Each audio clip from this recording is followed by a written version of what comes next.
Hello students, आप सभी का चैनल यू पर्ल में स्वागत है। जैसा कि मैंने पहले भी बताया था कि आफ्टर डाइजेस्टिव सिस्टम या nutrition in human being, role of digestive gland and their enzymes in the process of digestion हम लोग बात करेंगे कि क्या क्या डाइजेस्टिव ग्लैंड्स हैं और उनके कौन से एंजाइम हैं और इनका क्या इम्पोर्टेंस है प्रोसेस ऑफ डाइजेशन में। तो these are the digestive glands. First, salivary glands. These glands secretes saliva 500 milliliter per meal and 1200 milliliter to 1500 milliliter per day in normal human. They are of three types. Salivary glands are of three types, each occurring in pair. ये हमेशा pair में होते हैं और वो तीन pair जो है वो है पैरोटिड, सबलिंगुअल एंड सब maxillary.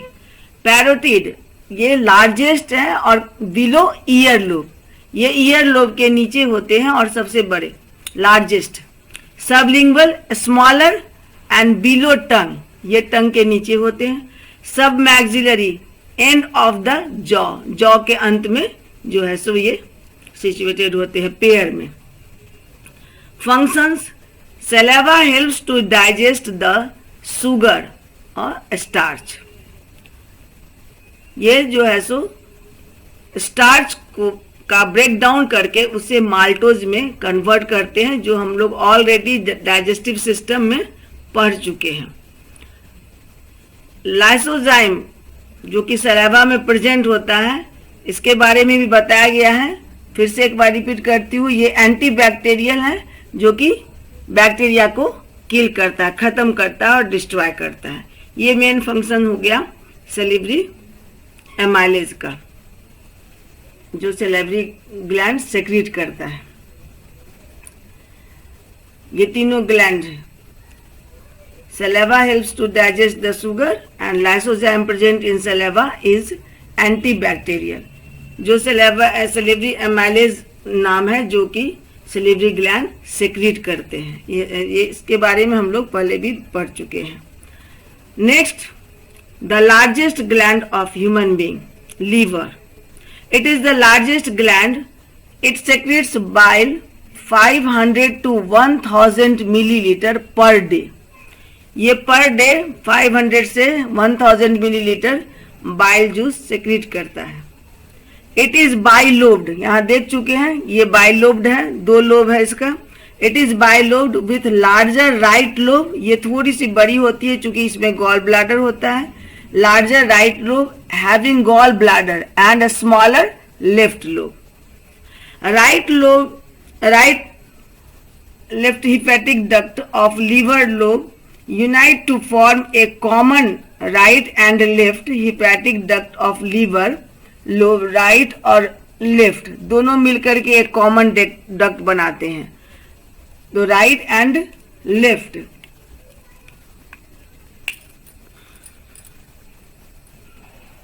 Right and left hepatic duct of liver lobe unite to form a common bile duct, ये कॉमन बाइल डक्ट बनाते हैं। The bile secreted by the liver cell is normally stored in gallbladder। जो bile secret होता है वो store कहाँ होता है? ये गॉल ब्लैडर में। और अब हम लोग इसके फंक्शंस के बारे में पढ़ेंगे कि what are the function main functions of liver. Now functions of liver. What are the main functions of liver? First, bile production as it produced bile juice and secretion, bile emulsified fat present in the body. Next, excretion of bilirubin, cholesterol, hormones and drugs. Next function, metabolism of fat, protein and carbohydrate. Enzyme activation, enzyme को activate करता है। Storage of glycogen, vitamins and minerals. Synthesis of plasma protein such as albumin and clotting factors. Now, what are the roles of pancreas? The second largest gland in human being is called pancreas. It acts as both exocrine and endocrine gland. So it is called exocrine as well as endocrine gland. As I think you know about the exocrine gland and endocrine gland, how it acts both exocrine and endocrine gland. Exocrine gland, as you know, exocrine gland secretes their secretion through duct. They secrete enzyme through duct, and pancreas secretes pancreatic enzymes with duct. So it is called exocrine gland. Pancreas also secretes hormones as like insulin directly into the blood without duct. So it is called endocrine gland. The pancreas secretes pancreatic juice which contains digestive enzyme like trypsin and lipase. The enzyme trypsin digests protein. Enzyme trypsin protein को break down करता है amino acid में, and the lipase break down emulsified fat into fatty acid and glycerol में. Trypsin जो है वो peptone और protein को एमिनो एसिड में कन्वर्ट करता है और लाइपेज इमल्सिफाइड फैट को फैटी एसिड एंड ग्लिसरॉल में कंप्लीट करता है.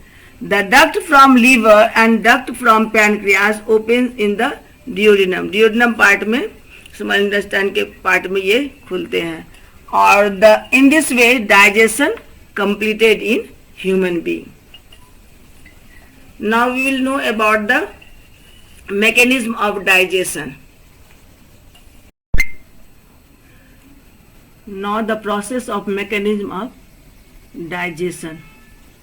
First, ingestion. As you know, ingestion of food takes place in mouth. In mouth, salivary amylase present in saliva breaks starch, a complex or carbohydrate, a complex sugar into maltose, a simple sugar. Only 30%, केवल 30% यहाँ breaking down होता है. Food is called bolus here in mouth. After mouth, food with the help of peristaltic movement through the oesophagus reach in stomach, where further digestion takes place. In gastric juice, peptone present, protein converted into peptone with the help of pepsin and renin in child. Food is called chyme here. Bolus and gastric juice, bolus plus gastric juice convert food in chyme, converts food in chyme. In a small intestine, complete digestion takes place, and after complete digestion absorption also takes place in small intestine. First emulsification of fat with the help of bile juice secreted by liver. Breakdown of emulsified fat into fatty acid and glycerol due to lipase present in intestinal juice and pancreatic juice.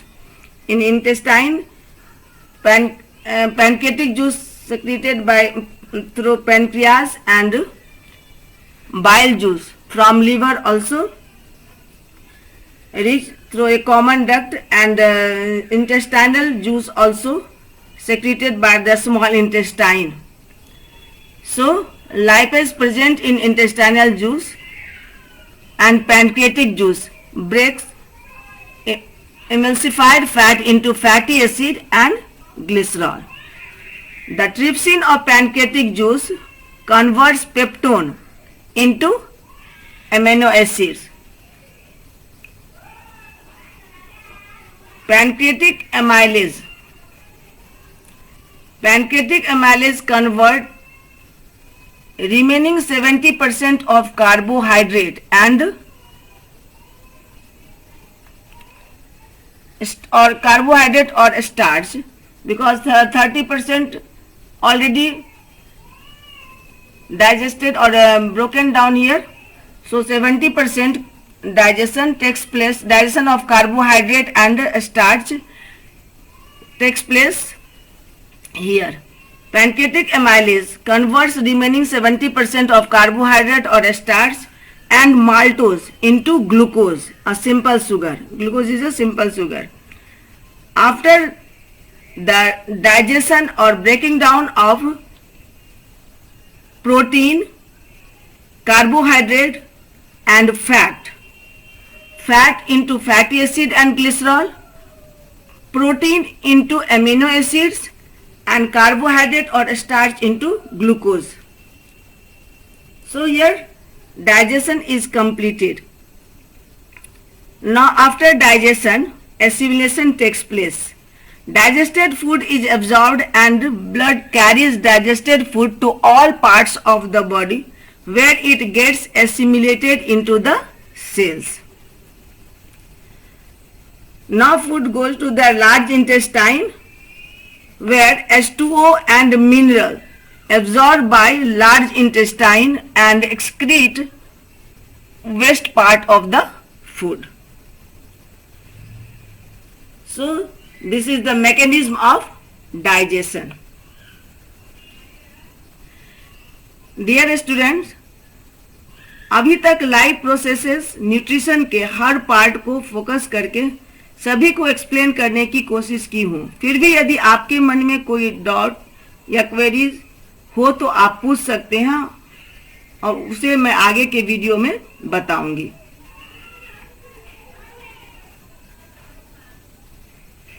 Students, आज मैं आपके लिए एक नई पढ़ motivation का भी लाई हूं।